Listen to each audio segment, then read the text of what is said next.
Welcome back. The periodic table, the way it's split up, all the different things, leads to what's called periodic properties or periodic trends. And this can be kind of helpful. If someone from, say, Chem 104 comes up to me in the hallway and says, "Oh, you have your PhD, you must know if potassium or calcium is a bigger atom." And okay, yes, I do have a PhD, but trust me, I don't know like everything about chemistry. It's such a huge field.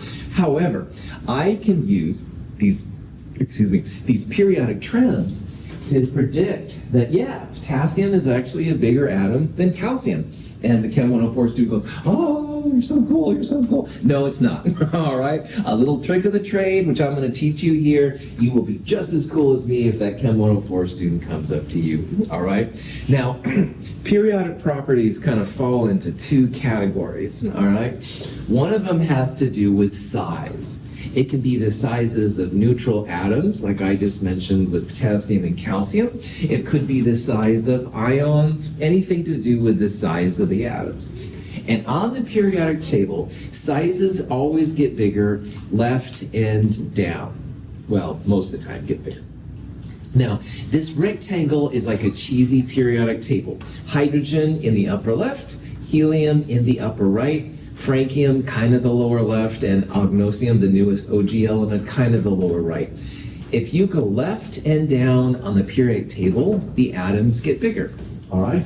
So let's say you were curious if cobalt, which we talked about earlier, 27, or calcium was bigger. Left and down gets bigger. Calcium is more to the left of cobalt. We would predict that calcium is bigger. Strontium versus cesium.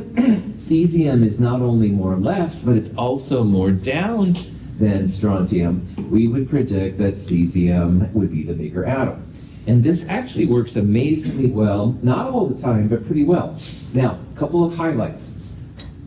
You're probably thinking, well, what if we had aluminum and, oh no, let's not do that one. How about phosphorus and carbon, all right? Because carbon is more left, but phosphorus is more down. Well, then you kind of have to make a judgment call. Usually down is more important than left, all right? But I won't ask you those kind of questions. But that Chem 104 student asks you, the one that's down is probably going to be bigger than the one that's left, all right? And the other thing is, now with the power of Google in your hands, if you have time to look up the values, you will see that there are some exceptions to these trends, all right? Most of them are pretty good, but there are some exceptions. Size is one that we'll use throughout Chem 221 through Chem 223. So that's why I'm starting it.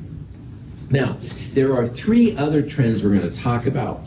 They're called electron affinity, which is the energy that's actually released when some atoms gain an electron. Ionization energy, which is the energy required to lose an electron. And electronegativity, how much the atom wants electrons. Electronegativity is going to be big to us, but it's a chapter 4 thing more than chapter 3. But I want to throw it in your minds here just to think about it. Anyway, electron affinity, ionization energy, electronegativity, they all increase more or less going up and to the right. All right? So you don't have to know even what electron affinity is, but if you had to guess, selenium is more up and to the right than antimony. So we would guess that selenium had a bigger electron affinity than antimony does.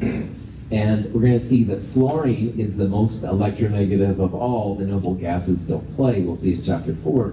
It has a bigger electronegativity than phosphorus. F is more up and to the right of P. All right? So again, these are trends. They can be a little cheesy. It's always best to use Google. But that proverbial 104 student talks to you in the hallway, they will work really, really well. So first we'll talk about size. Size is the most important to us. And it basically, size increases as you go left and down, all right? And yes, there are exceptions, but it works pretty well. Down is definitely helpful here. These are the sizes in picometers of the group 1A, the alkali metals, and hydrogen. And so hydrogen's pretty small, 37, it's almost a nonmetal, but lithium and sodium and potassium, you can see they're all getting bigger, all right? As you get further down the periodic table, you have more and more electrons. That's what's making the atoms bigger. And that's why usually going down is more important than going left. As you go left, more often than not, the sizes do get bigger, all right? Over here you have more protons holding on to the electrons. That's why they feel it shrinks. It's not totally clear. We don't even need to worry about that. I just want you to know that on the periodic table, sizes that go left and down, that's the way to figure out when you have something that's bigger and smaller.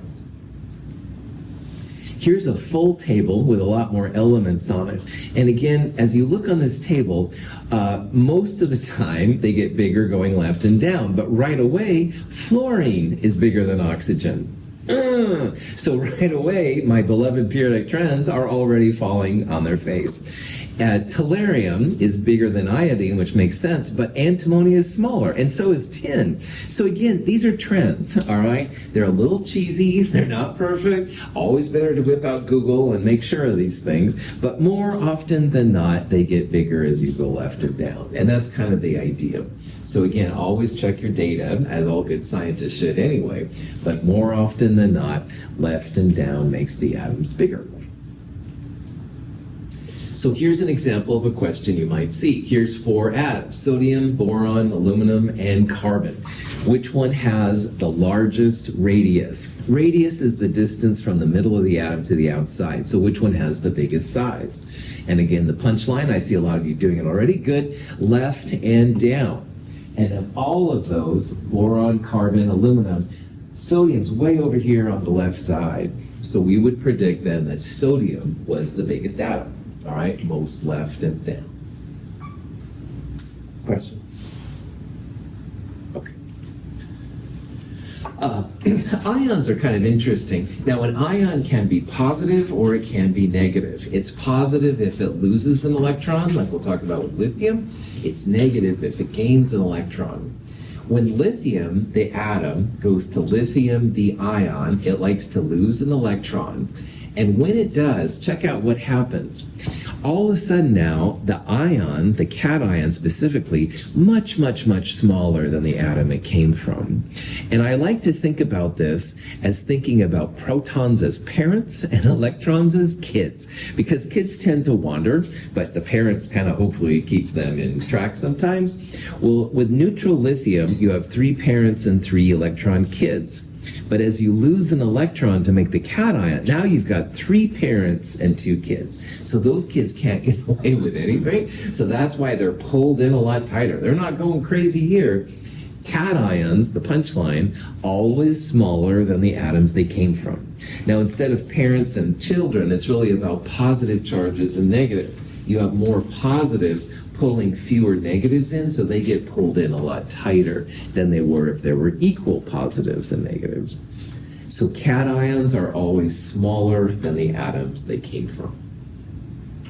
Likewise, if you're going to make an anion, a negative ion, and as an example of that, fluorine with 9 electrons and 9 protons really likes to make fluorine -1, the fluoride ion. So it likes to gain an electron. And when it does, now you have a lot more negative charges than positive charges, so the negative charges kind of get bigger and bigger. So anions are bigger than the atoms they came from, all right? The cations, the positive ones, are smaller. The anions are bigger, and I don't know of any exception to that. All the time, anions are bigger, cations are smaller. So when you think about the sizes of ions, this left and down thing works, but you really need to compare cations to cations and anions to anions. As we're going to see on the right-hand side of the periodic table, that's where the anions are most of the time. And if you look at just the anions, then yeah, more left and down, they get bigger. Cations are mostly on the left-hand side, the metals mostly, and mostly left and down, they get bigger that way too. But you wouldn't want to compare, say, here's an example, aluminum 3 plus, as an example to sulfide, -2. Aluminum is the ion is much, much, much smaller, 57 picometers to sulfide's 184. So you can't compare anions to cations, but if you're comparing cations to cations, left and down works, and anions to anions, left and down works too. I won't make you compare cations to anions, but just in the real world, notice that might be something to think about. Any questions on that? Cool. So here's a question, which of them should have the largest radius? All right. Notice that these are all ions, anions, and this is a neutral atom. The weird thing about this question is that argon is right next to chlorine, which is next to sulfur and phosphorus. And you can see those are the types of atoms we have, the types of anions. So argon has 18 protons, chlorine has 17, sulfur has 16, and phosphorus has 15 protons. But when you figure out the electrons, all of them have 18 electrons. So the more negative electrons you have relative to the number of protons, that's going to be the biggest one.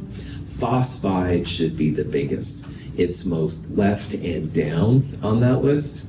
They all have the same number of electrons, but it's the protons that varies. That's why the phosphide is big. Okay. Very briefly, we're going to go through ionization energy and electron affinity. Ionization energy is kind of cool. It's the energy required to remove an electron. So if you hear about the first ionization energy, that's the energy, the IE1, required to remove the first electron.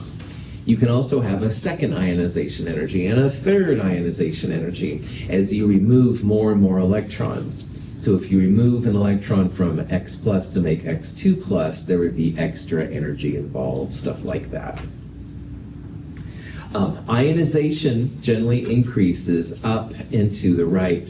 And again, this is kind of a rough guide, but what we have here, the tops of these peaks are the noble gases on the far right. And you can see that more or less they kind of go up and to the right, but there's peaks and stuff. Ionization energy is harder to predict. However, that 104 student asks me, well, which one is bigger, first ionization for nitrogen or oxygen? Up and to the right, oxygen should be bigger than nitrogen. And that's what I'd like you to be able to predict. But above all, yeah, look at the values on these because these numbers are kind of all over the place in reality. So again, these are trends. They're not perfect, but they're okay. And if you don't have access to the internet, it's pretty awesome. Electron affinity is kind of the same way. Electron affinity is actually energy that's released when certain atoms gain electrons, which is really, really wild. And electron affinity can be kind of helpful to figure out why atoms form. Again, the idea is that electron affinity increases up and to the right, but it's hardly a perfect thing. This is a graph showing electron affinities in kilojoules per mole. And if you use your imagination, minus 23, minus 123, so this gives off more energy. Skip nitrogen, minus 141. So you can see there's kind of a trend, but nitrogen breaks it, all right? And you can see down here, phosphorus breaks it. So this is a pretty weak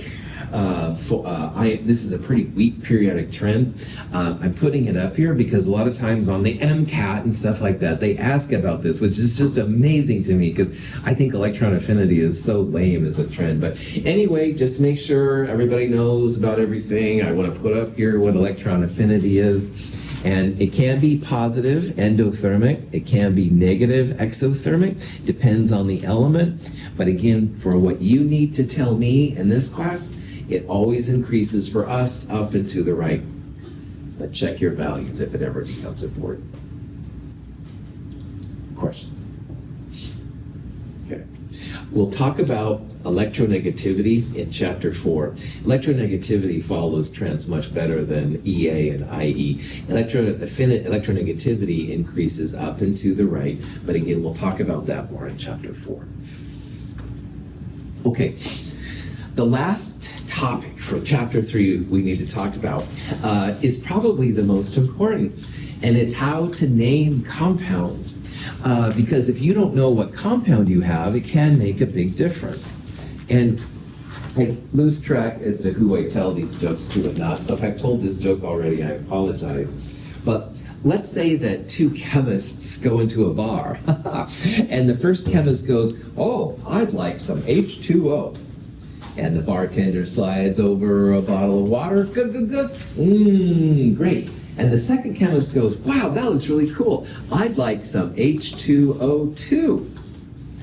Bartender slides them over a drink, which looks just like water. They drink it, and they die, because H2O2 is hydrogen peroxide. This is what you use on cuts and stuff, and you use to clean things. You don't want to drink it, though, man. That will mess with your body. So the reason I point this out, H2O, drastically different from H2O2. One extra atom, huge difference. You want to drink water. You've all drank some kind of liquid this morning, I'm sure. H2O2, no. This is used to clean cuts and to clean up blood stains and horrible things like that. So very, very important. And that's where the naming of compounds is important, because you want to have H2O, not H2O as well, H2O2. All right, you hopefully get that. All right, so nomenclature, kind of cool. The lab next week is going to be on the naming, and it's pretty chill. Compounds are what we're going to be talking about, and compounds are just formed when the atoms come together. And when you think about how compounds come together, there's two forms, all right? They can share electrons, or they can actually transfer an electron from one atom to the other. A covalent bond is when the electrons are shared. And covalent bonds mostly happen with more organic molecules, molecules where they mostly have nonmetals in the upper right part of the corner of the periodic table. Ionic bonds usually happen when you have a metal and a nonmetal. And the metal will usually give up an electron or two to the nonmetals, so you end up with a true positive and a negative side. And it makes a difference how you name them. An ionic compound is named differently from a covalent compound.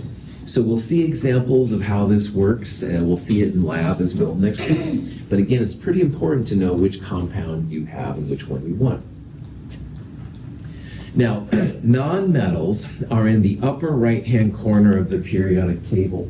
And we talked about earlier how the metalloid line, that kind of diagonal line, separates the nonmetals in the upper right from basically all the metals in the other part of the periodic table. Hydrogen usually is seen as a nonmetal in this discussion.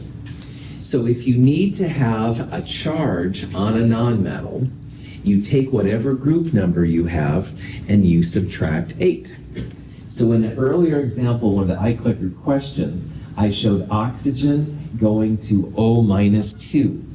Oxygen is in group 6, and 6, that number, the group number -8, oxygen is almost always -2, all right? 99.9% of the time, oxygen is going to have a -2 charge. And chlorine, Cl, we saw in one of the other iClicker questions, a lot of times likes to be Cl-1. Well, chlorine is in group 7. And again, the group numbers are the quote-unquote American version, the Roman numerals at the top. Group number 7 -8, that's why it's -1. So it's kind of cool.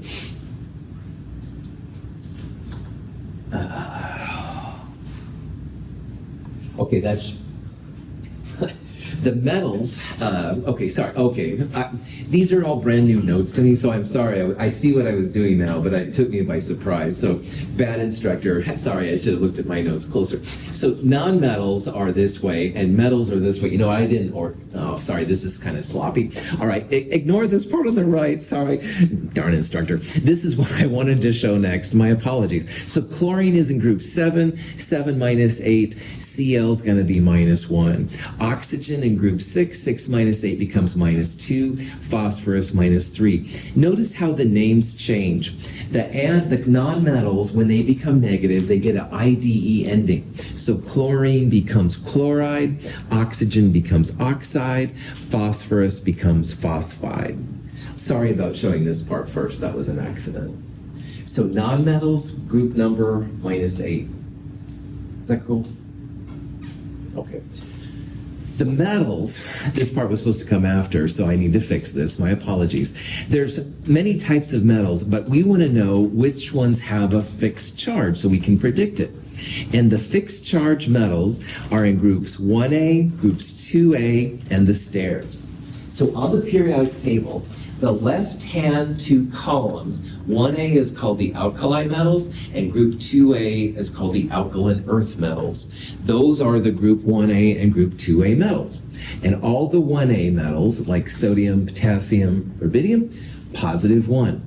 All the group 2A metals, magnesium, calcium, and strontium, +2. So any metal in group 1A and any metal in group 2A, we know their charge. Also, there are 6 metals in the transition metal area, which people call the stairs. And the stairs are also fixed charge metals. So if you cut this out, aluminum's number 13, under it is gallium, and under that is indium. Notice there are 1, 2, 3 elements here, and they all have a +3 charge. The next one over, there are 2 elements, zinc and cadmium. And they both have a +2 charge. And if you go one more over to silver, silver always has a +1 charge. So if you use your imagination a little bit, this is like the first step, this is the second step, and this is the third step. So silver is +1, these two are +2, and these 3 are +3, and they call them the stairs. So, of all the metals and nonmetals on the periodic table, the nonmetals, group number -8, you're good to go. The metals, we know 1A, 2A, and the stairs, silver, zinc, cadmium, aluminum, gallium, indium. We can figure out their charges, but basically everything else is a little harder to predict. So if you wanted to know what the charge on a sodium was, +1, because it's group 1A. If you want to know what the charge on a magnesium is, magnesium's group 2A, +2. And if you want to know what the charge on aluminum was, it would be +3, etc., etc. Okay, again, my apologies. Not the smoothest transition there as your teacher. Still getting that slide together a little bit. Any questions? So why these are cool is that these metals and nonmetals, we always know their charge. Always. All right? And that's going to be really empowering, as we're going to see here in a little bit. So here's a question you might see. It says, what's the probable charge on a barium ion? And you can see there I gave you the atomic number. Barium is number 56. Well, to figure out the charge, you don't look at the atomic number, you don't look at the molar mass, but you want to know what the group number is. And barium, like calcium, magnesium, etc., group 2A. So if you have a metal, it's going to be positive. And group 2A means it's going to be a +2. So barium +2 will be the charge on the barium ion. Questions? But even though chromium is weird and doesn't follow the N+L rule, it actually is one of my favorite elements. And chromium is a metal, it's number 24, but it's not 1A, it's not 2A, and it's not one of the stairs.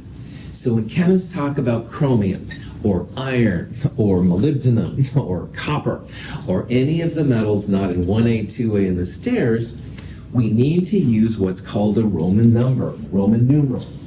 And the reason for it is if I said, hey, go get me some chromium chloride or something like that, chromium comes in many different charges, all right? The most common charges for chromium, and you don't need to know this, but the most common charges, +2, +3, +5, and +6. So if you have one of these combining with a nonmetal, you're going to get all different kinds of combinations. So you might have a chromium +3 with chlorine. You might have a chromium +6 with chlorine. And by the way, Chromium plus 3, you need a little bit in your diet. A lot of the supplements have chromium. Chromium plus 6, if you saw Aaron Brockovich, the movie with Julia Roberts, in that movie they talk about hexavalent chromium. That's chromium plus 6. It's a cancer-causing version. Don't use this one, but this one is okay. So it makes a big difference knowing which one it is. So we use Roman numbers, Roman numerals, to tell what the charge is on the chromium. And these can be really important.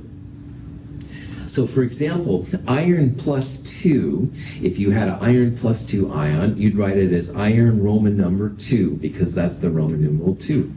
Iron plus 3, you'd use iron Roman numeral 3.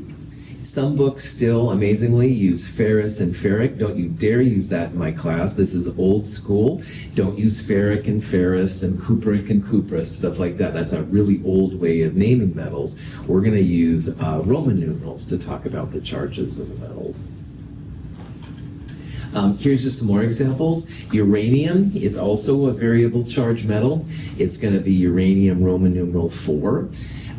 If you're not too used to the Roman numerals, pay attention to 4 and 6. 6 has a V first, VI.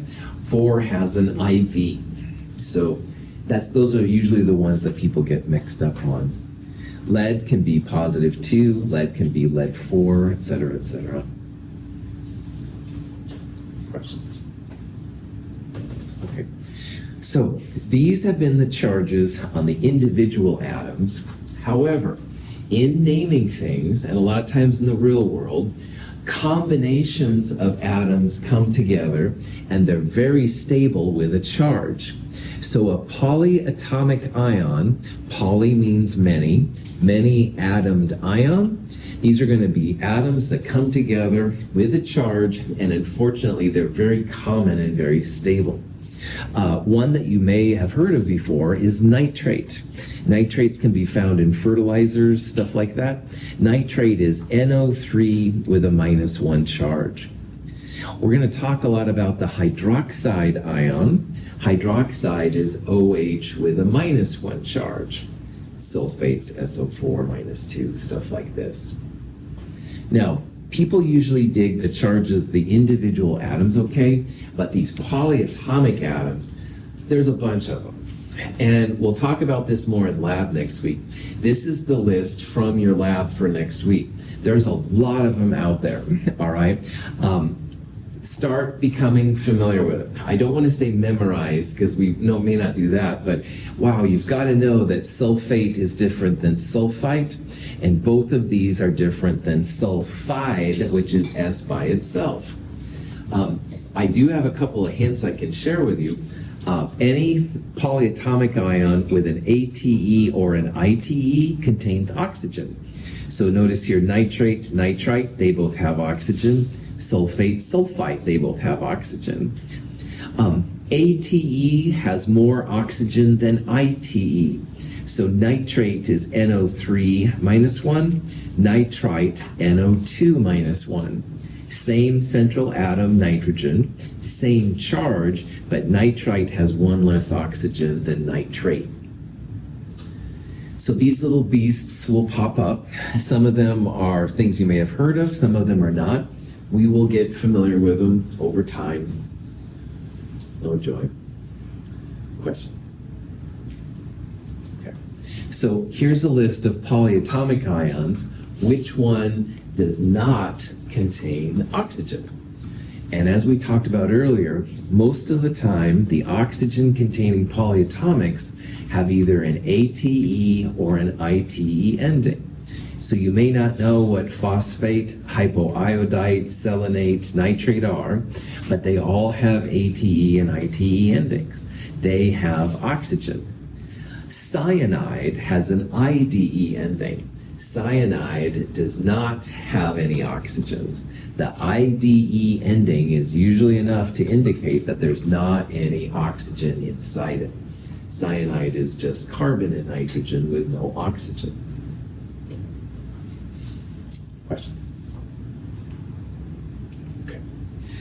Now, if polyatomics are brand new to you, one thing that sometimes helps people here in our classes is we have this saying, Nick the camel brat ate icky clam for supper in Phoenix. And you're like, okay, Russell, you've totally lost it now. This is a silly acronym to help you learn the polyatomic ions. Because as we've seen, so many of the polyatomic ions have oxygens. The ATE polyatomic version is usually the most common. So Nick the camel brat ate icky clam for supper in Phoenix is a way to learn what the ATE version of the polyatomic looks like. So as an example, Nick has a 4-letter word. In that word, there's one vowel. Vowels are A, E, I, O, U, sometimes Y in English, all right? So the I is a vowel. N, C, and K, those are all consonants. So this is actually a way to help you know, and it may or may not help you, but nitrate, which is where the N comes from, nitrate, 3 oxygens, 3 consonants, 1 vowel, -1. Nitrate is NO3 -1. Now, for some people, this helps. For some people, it doesn't. And you decide for yourself what does and does not help. Camel is for carbonate. Carbonate has 3 oxygens and a -2 charge, so 3 consonants -2. Supper is sulfate, 4 oxygens, etc., etc. Some people love this, some people hate this. You decide for yourself here what's best, okay? There's a handout that lists more about this too, talks about different ways of doing it. Okay, so, all right. Positive ions, negative ions, polyatomic ions, blah, blah, blah. We can start making compounds. When you're naming a compound, it's always the metal first and the non-metal second. Probably the most famous compound in this area, table salt. Everybody calls it sodium chloride. Nobody that I ever heard anyway, at least around me, says chloride sodium, all right? Metal always first, non-metal negative part always second. And the negative part usually has an IDE ending if it's by itself. If it's a polyatomic ion, you might see one of those 8s and ites. If you have a positive and negative, that's the ionic bonds. All right, and they're very, very strong, stronger than the other kind of bonds we're going to talk about. So let's say you wanted to combine chlorine with sodium. What you would do is you'd first figure out the charges when chlorine becomes an ion. Chlorine is a nonmetal in group 7, 7 minus 8, minus 1. Sodium is a fixed charge metal, all right? We know that because it's in group 1A, and everything in group 1A is positive 1. So when you make a compound, you must make sure that all the negatives and positives equal each other. So 1 positive 1, 1 negative 1, they cancel each other out. The formula is NaCl, sodium chloride, okay? Let's look at another example. Let's say we wanted to combine bromine, Br, with calcium, Ca. Well, bromine is a nonmetal. It's in the upper right-hand corner. Group 7, 7 minus 8, it's going to be Br minus 1. And Br minus 1, we would call it bromide. The negative ions, you would get an ID ending. Now, calcium is in group 2A. Calcium is a fixed charge metal. Anything in group 2A, positive 2.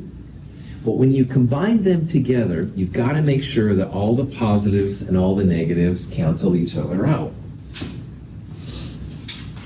So, if you have a calcium 2 plus and a Br minus 1, 2 minus 1 gives you positive 1. You still have charges left over.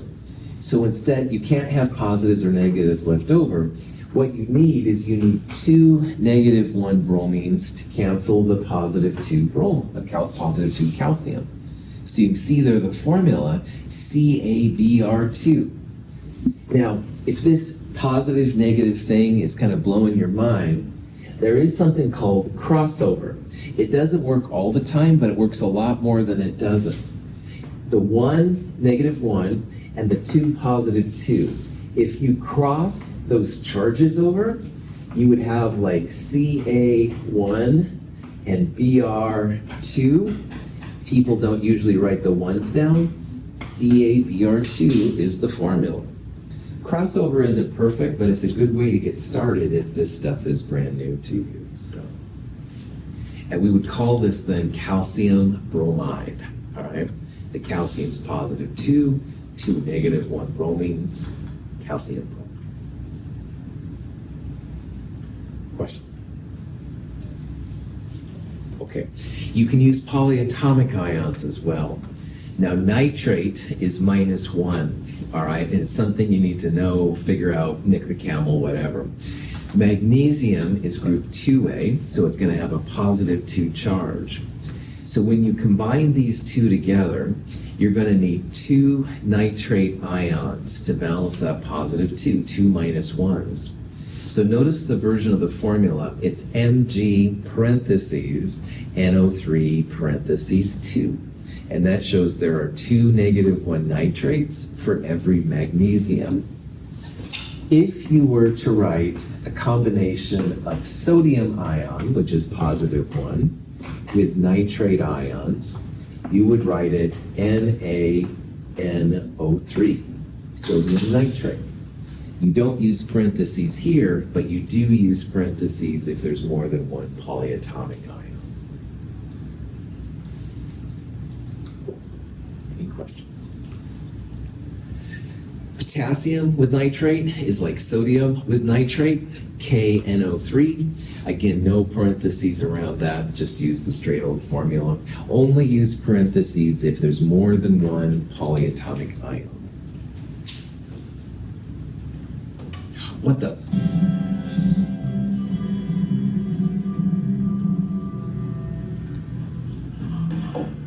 If there were only some way we could contact you. Yes, indeed, Doctor. If only there were. Notice the substance encrusting that rock. Yes. Unless I'm mistaken, it's potassium nitrate. So, perhaps nothing, Doctor. Perhaps everything. This is a cheesy old Star Trek, but I love it because this is the Gorn, which was first introduced in the old Star Trek. But anyway, he used potassium nitrate to make a type of explosive, and that's how he was able to overpower the powerful Gorn. So I apologize for the quick TV ad, but maybe I don't apologize that much. Anyway, all right, so that being said, this might be a good place for a break. It's about 11 o'clock. Let's meet back in here 5 minutes or so, 11:05 or so. Stretch your legs and we'll finish this stuff off.